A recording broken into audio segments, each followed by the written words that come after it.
Olá, eu sou a professora Bruna Pinotti Garcia e estou aqui com vocês hoje no Saber Direito Responde. Recebemos umas estudantes de Direito, são elas Bruna, Gabriela e Mariane, e irão discutir com a gente hoje justamente a questão do debate sobre os direitos humanos, trarão algumas dúvidas que eu penso serem pertinentes para qualquer estudante de direito, para qualquer operador do direito. E vamos começar, por favor, Bruna, primeira pergunta? Professora, o Brasil pode ser considerado uma referência internacional nessa área, comparado com outros países? Bom, será que o Brasil é uma referência no que tange à proteção dos direitos humanos?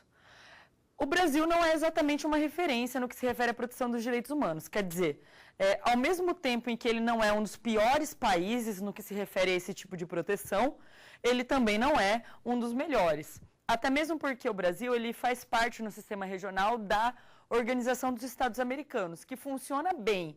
O sistema interamericano funciona bem, mas não funciona tão bem quanto o sistema europeu de proteção dos direitos humanos. Até mesmo pela estrutura da União Europeia, tende-se a uma eficácia um pouco maior. Então, na Europa, nós temos países que podem ser considerados melhores respeitadores dos direitos humanos. No Brasil, nós temos diversos avanços, nós temos países que, nós temos estados que desempenham iniciativas boas, organizações que desempenham iniciativas adequadas, temos avanços, mas ao mesmo tempo nós temos várias deficiências. A própria questão do regime prisional, muitas vezes o Brasil ele é recriminado internacionalmente, ele é repreendido internacionalmente pelo tratamento que ele dá aos seus presos, entre outros aspectos. É questionada também a questão da justiça, que não é uma justiça muito célere, isso torna o acesso à justiça uma questão complicada e também é um direito humano internacionalmente garantido. São apenas dois dos direitos que, com frequência, acabam sendo desrespeitados e que levam a uma espécie de questionamento no âmbito internacional dessa capacidade do Brasil de cuidar dos direitos humanos. Então, o Brasil ele não é um exemplo no que tange a proteção dos direitos humanos, mas ao mesmo tempo ele é um país que se esforça, ele tenta, na medida do possível, dar esse devido cumprimento. Não tem, na verdade, os mesmos recursos econômicos, físicos que outros países têm. Então, logicamente, não vai conseguir garantir com tanta efetividade quanto esses outros países. Obrigado pelo seu questionamento. Partindo para o próximo questionamento, Gabriela, por favor. Professora, qual a finalidade das regras mínimas para tratamento dos reclusos?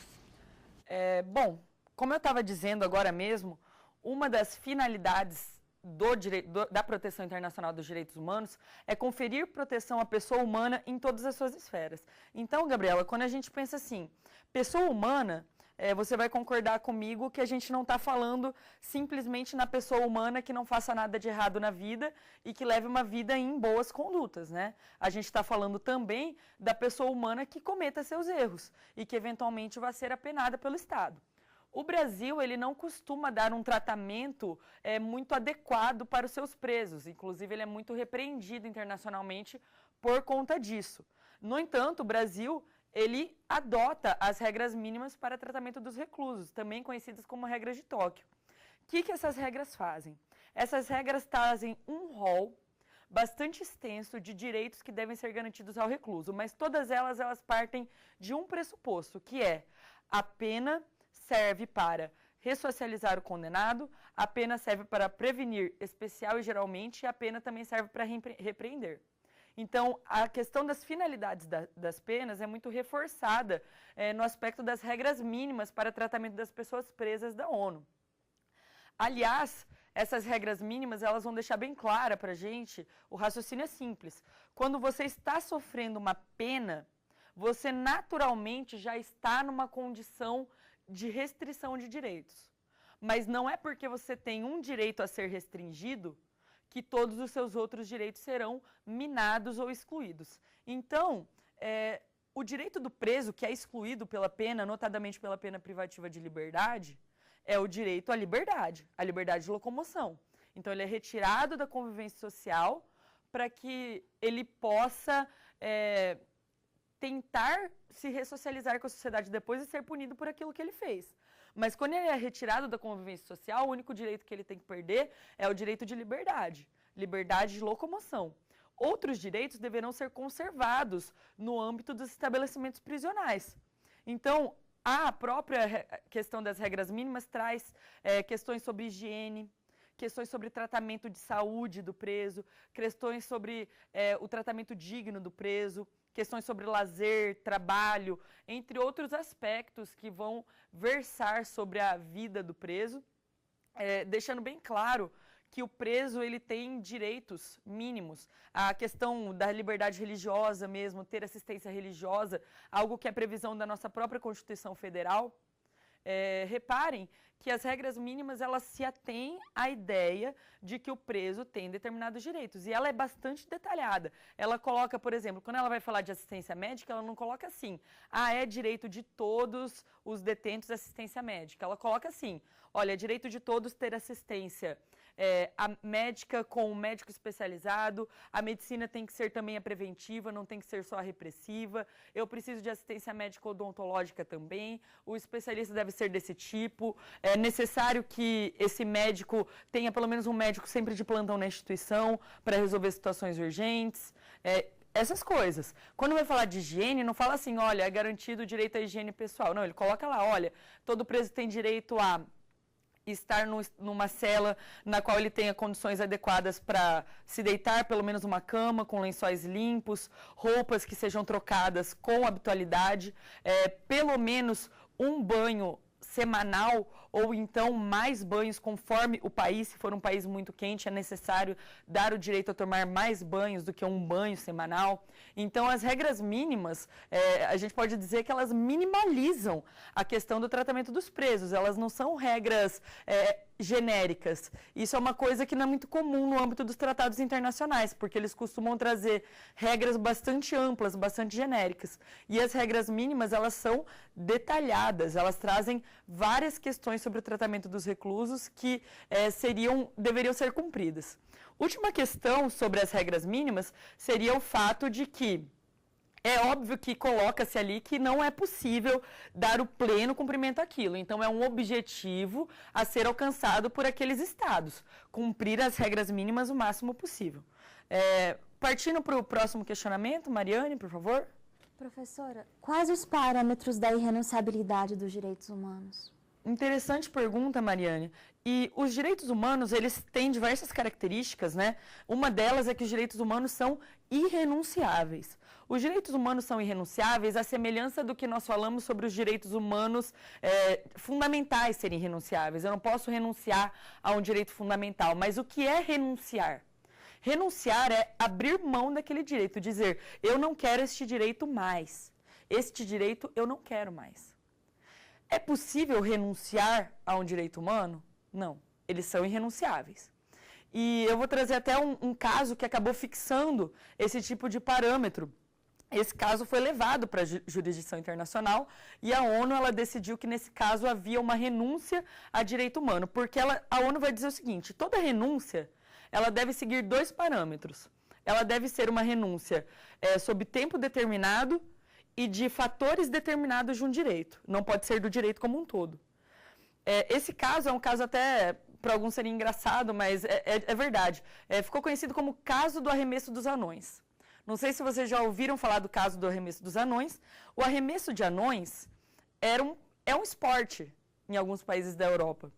Então, quem jogava o anão mais longe, era um esporte que atraía muita gente.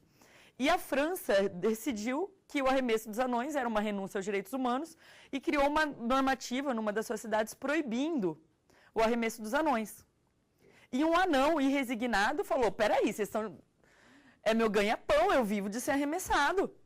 Eu vivo disso. O que a gente vai fazer agora? Eu quero continuar sendo arremessado, porque é meu trabalho, eu tenho direito ao trabalho, eu tenho família para cuidar, e sem isso eu não tenho emprego.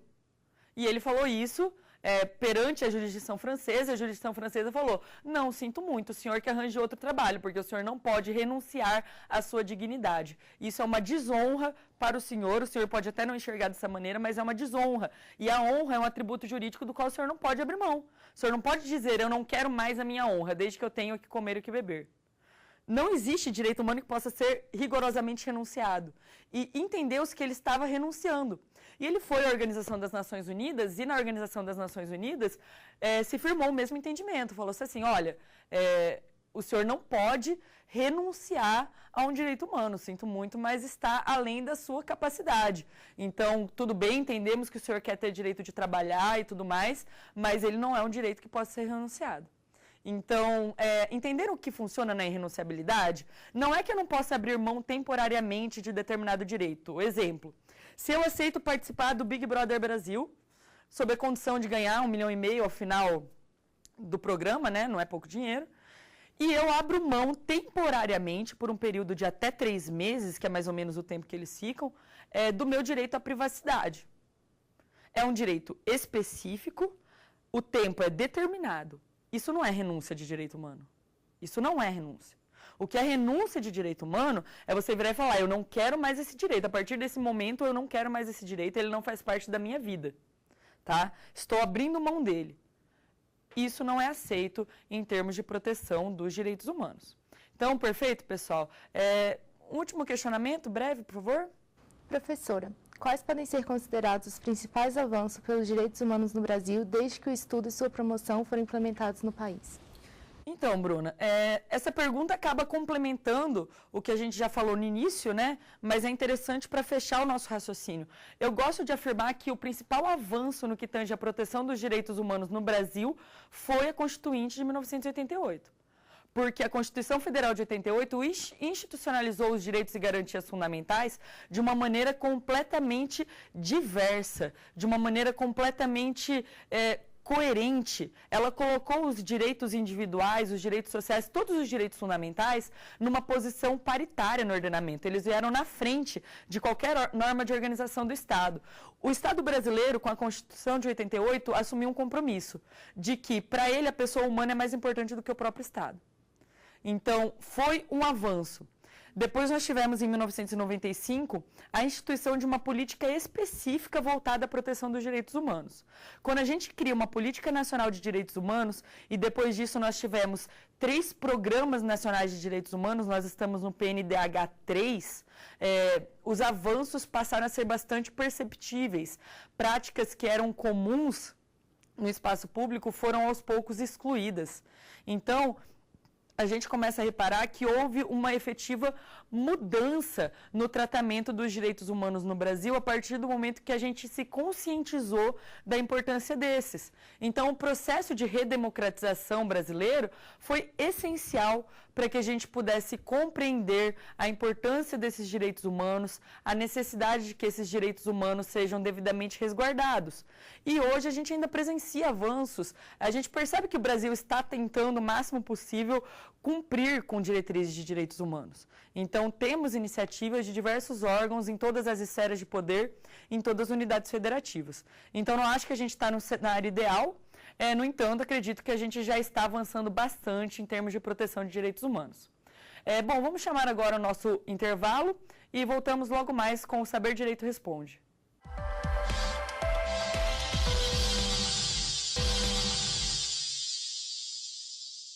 Nós estamos de volta com o Saber Direito Responde, esse Saber Direito Responde que versa sobre direitos humanos. E continuando com a colaboração das nossas colegas, estudantes de Direito, eu peço mais um questionamento agora, por favor, aluna Gabriela.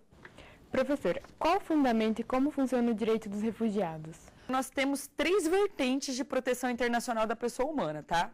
As vertentes são direitos humanos, direito humanitário e direito dos refugiados. Então, o direito dos refugiados é considerado uma vertente autônoma de proteção dos direitos humanos, porque tem um objeto muito específico. Qual é esse objeto específico dele? É a proteção das pessoas que estão fugindo de seus países, notadamente por motivos de perseguições por natureza política, de credo, escolha religiosa, escolha sexual, diversa manifestação do pensamento. Quando a pessoa está se refugiando do seu país, esses são os clássicos motivos para que a pessoa se refugie, por exemplo, está sendo perseguida por um crime político, entre outras questões. Então, o refugiado é aquele que, na sua pátria, não encontra mais a capacidade de buscar a proteção dos seus direitos humanos. E é lógico que o sistema de proteção internacional dos direitos humanos vai ter que trabalhar da seguinte maneira: olha, se na pátria dele ele não encontra proteção, então nós vamos dar asilo para ele em outra pátria. O direito de asilo, portanto, está associado à questão do direito dos refugiados. Tá? O direito de você receber de um outro país a recepção para que você possa gozar daqueles direitos que você não conseguia gozar no seu território, é um direito conferido ao direito dos refugiados. Tá? O que nós temos de normativa? Nós temos o Estatuto dos Refugiados e nós temos um órgão especial da Organização das Nações Unidas criado para tratar justamente dessas questões. Esse órgão acompanha estatísticas, ele elabora diretrizes e esse órgão ele é o Alto Comissariado das Nações Unidas para Refugiados, conhecido a sigla como Acnur. A Acnur, ela tem essa finalidade de acompanhamento e de proteção às pessoas que estão numa situação de refúgio. Ela acompanha quantas pessoas estão pedindo asilo, quantas que estão fugindo dos seus países de origem. Uma coisa interessante é que cada vez mais aumentam os casos de refúgio por não encontrar no seu país condições mínimas de subsistência. Então, são muito comuns os casos de refugiados de países africanos que não necessariamente estão sendo perseguidos por motivos políticos, tá? Mas eles estão numa situação de tamanha miséria que estão prestes a perder suas vidas, então eles se refugiam para tentar uma vida melhor. E tem sido concedido o direito de asilo nesses termos. É claro, meninas, a gente não pode esquecer de uma questão. A pessoa está se refugiando porque está sofrendo uma perseguição. É qualquer tipo de perseguição? É óbvio que não. Ela tem que estar sofrendo uma perseguição que tem uma natureza política, uma natureza com relação ao seu credo, às suas crenças. Uma pessoa que esteja sendo legitimamente perseguida por um crime que cometeu, é óbvio que não tem direito de se refugiar em país algum. Ela tem que encarar a jurisdição do seu país e responder por aquele mal que ela causou. Partindo para um próximo questionamento, Mariane, por favor. Professora, como é feito o tratamento da pena de morte, do aborto e da eutanásia? Interessante esse questionamento, Mariane, porque uma das maiores polêmicas no que tange a proteção dos direitos humanos é justamente como que vai se tratar a pena de morte, aborto, eutanásia. Na verdade, tem assuntos que a ONU prefere nem tocar nos seus tratados internacionais e nem a OEA, a exemplo da questão do aborto e da eutanásia. Quando a gente fala da pena de morte, a gente tem um tratamento específico no Pacto Internacional dos Direitos Civis e Políticos e na Convenção Americana sobre Direitos Humanos. Mas esse tratamento específico, obviamente, ele versa sobre limites mínimos, parâmetros mínimos para a fixação da pena de morte. O que, de maneira praticamente comum, tanto o Pacto Internacional quanto a Convenção Americana fazem? Eles fixam o seguinte parâmetro. Olha, um país que não adota a pena de morte não pode instituí-la. Perfeito. Um país que adote a pena de morte, ele tem que assumir o compromisso de diminuir até extinguir os casos de adoção da pena de morte. Perfeito. Um país não pode criar um novo caso ao qual seja aplicada a pena de morte. Então, se eu tiver um crime e ele não seja penado com pena de morte, ainda que eu tenha previsão de pena de morte para outros crimes, eu não posso majorar a pena desse para incluir a pena de morte. Perfeito? Qualquer unidade federada que tenha abolido a pena de morte não pode passar a adotá-la. Então, a questão é, a pena de morte ela tem que ser extinta, mas eu não exijo a extinção dos países que já a adotavam. Então, eu permito que esses países continuem adotando a pena de morte, desde para aqueles delitos que eles já haviam fixado. Outro critério, aí é um critério de proporcionalidade e razoabilidade, tá? E isso vai ser fiscalizado pela ONU. Então, você aplica a pena de morte para um caso que seja um crime realmente grave? É um crime muito grave? Porque se não for muito grave, nem que você já prevesse isso antes de entrar para a organização. Não importa, se for muito grave, eu não posso prever. Esse caso vai ter que ser excluído. Não é aplicada a pena de morte para delitos leves, apenas para crimes realmente graves. Então, nós temos, por exemplo, nos Estados Unidos, alguns dos Estados-membros adotam pena de morte, não todos. Os que adotam podem continuar adotando. Os que não adotam não podem instituir. Além disso, a pena de morte deve ser executada respeitando a dignidade do preso. Então, não vai ser executada num meio extremamente gravoso que gere uma dor irreparável. Deve ser executada de uma maneira leve, na medida do possível. Aborto e eutanásia. A questão do aborto é extremamente complexa, porque cada país do mundo adota a questão de uma maneira diferente. Então, nós temos países que legalizam, temos países que não legalizam, e isso é bastante complicado em termos práticos. Se nós temos essas categorias diferentes, esses tratamentos diferenciados. E o que a ONU fala sobre a questão? A ONU ela trabalha mais com a questão da higiene, da saúde, do processo, do que se preocupa em definir se o aborto é permitido ou rejeitado.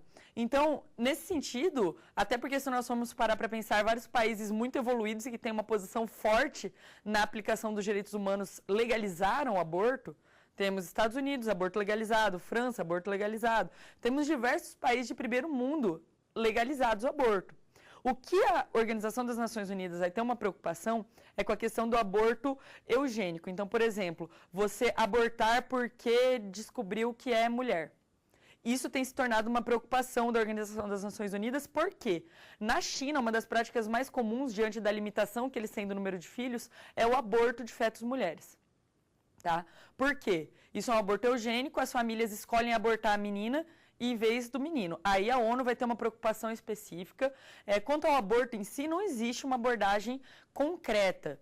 Na Convenção Americana de Direitos Humanos, fixa-se o momento da vida como concepção. Mas é estranho, porque alguns países das Américas permitem o aborto, e quando o aborto acontece, a concepção já ocorreu. Então, não é uma questão tão pacífica. E a eutanásia também, muito menos, é uma questão muito pacífica. Nós temos países que adotam procedimentos facilitadores da eutanásia, permitem que a pessoa, inclusive, assine a DNR, né, que é a Ordem de Não Ressuscitação. Já ouviram falar disso? Isso é aceito em alguns países, nos Estados Unidos mesmo. Você assina um documento falando, olha, se meu coração parar, eu não quero que vocês me ressuscitem. E ponto. E eles não podem fazer nada. Se eles fizerem, você pode processar o hospital, se eles te ressuscitarem e salvarem sua vida. Eu falei que eu não queria que salvasse minha vida, por que estão salvando? E isso não é renúncia, porque quando é oferecida a DNR, é porque a pessoa já está numa situação de saúde tão debilitada que a ressuscitação pode ser mais uma desvantagem para ela do que uma vantagem. Então, lá existe um tratamento da eutanásia um pouco diferenciado do brasileiro. O brasileiro, ele tem uma relutância de aceitar a eutanásia. A própria questão de se desligar aparelhos aqui no Brasil existe uma relutância social, cultural. Mas o que o Brasil aceita? O Brasil vira e fala assim, olha, eutanásia aqui funciona da seguinte maneira. Pode fazer eutanásia, mas não é exatamente uma eutanásia. É apenas não conferir tratamentos desnecessários que apenas visem prolongar a dor e o sofrimento do paciente. Então, o que tiver dentro de tratamentos normais, tratamentos regulares, que não sejam aventureiros, a pessoa não pode negar esses tratamentos aventureiros. Partindo do próximo questionamento, Bruna, por favor. Sempre me questionei porque pessoas envolvidas com direitos humanos partem em defesa de presidiários acusados pela justiça, mas não em defesa da população e de policiais. Há algum motivo para isso?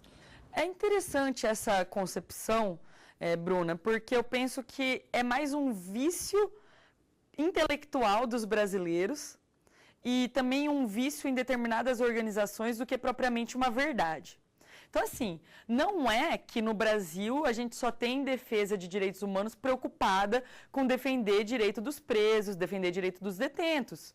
É que muitas vezes a gente fica com esse tipo de impressão por uma postura muito incisiva que certas organizações têm. Nós temos organizações maravilhosas no Brasil voltadas para a proteção de diversos direitos. Nós temos os comitês de direito da mulher, que são instituídos em vários municípios, desempenham um papel fantástico.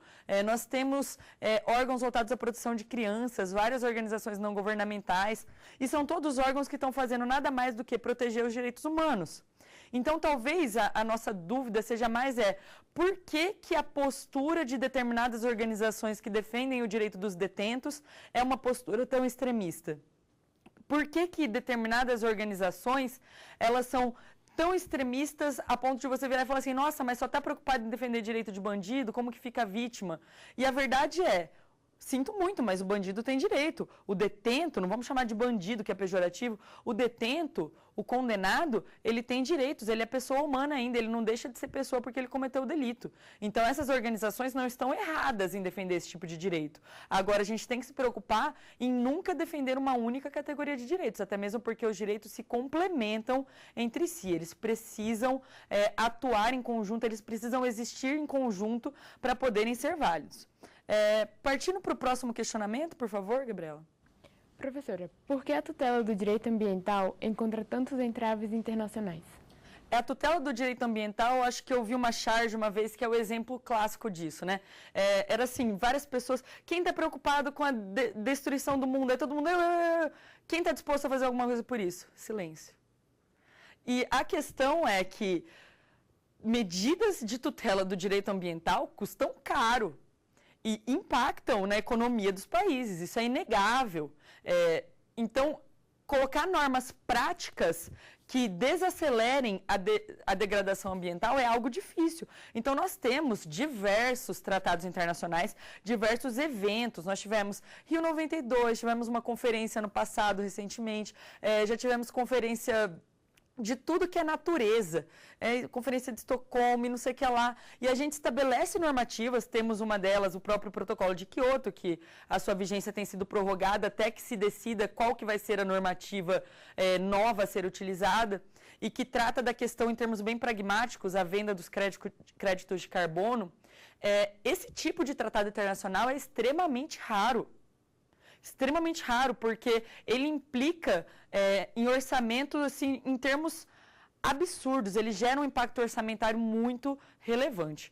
Vamos ao nosso último questionamento, por favor, Mariane. Professora, quem é criança para a Organização das Nações Unidas? Interessante a gente fechar, então, o nosso Saber Direito Responde com uma curiosidade, porque enquanto que aqui no Brasil a gente tem uma divisão entre criança e adolescente no próprio Estatuto da Criança e do Adolescente, na Convenção, a ONU, ela conceitua criança como toda pessoa menor de 18 anos. Então, a expressão criança, no âmbito internacional, tem uma abrangência muito maior do que no âmbito nacional. Criança é a pessoa até 18 anos nos termos do entendimento da Organização das Nações Unidas. Eu agradeço a presença dos senhores, agradeço aqui a presença das acadêmicas por estarem aqui nesse debate, discutindo sobre os direitos humanos. Espero que tenhamos outras oportunidades de estarmos juntos e espero que essa aula tenha sido proveitosa para os senhores. Até a próxima. Tem dúvidas sobre o assunto? Mande um e-mail para saberdireito@stf.jus.br. E lembrando que você também pode estudar pela internet acessando o site www.tvjustiça.jus.br.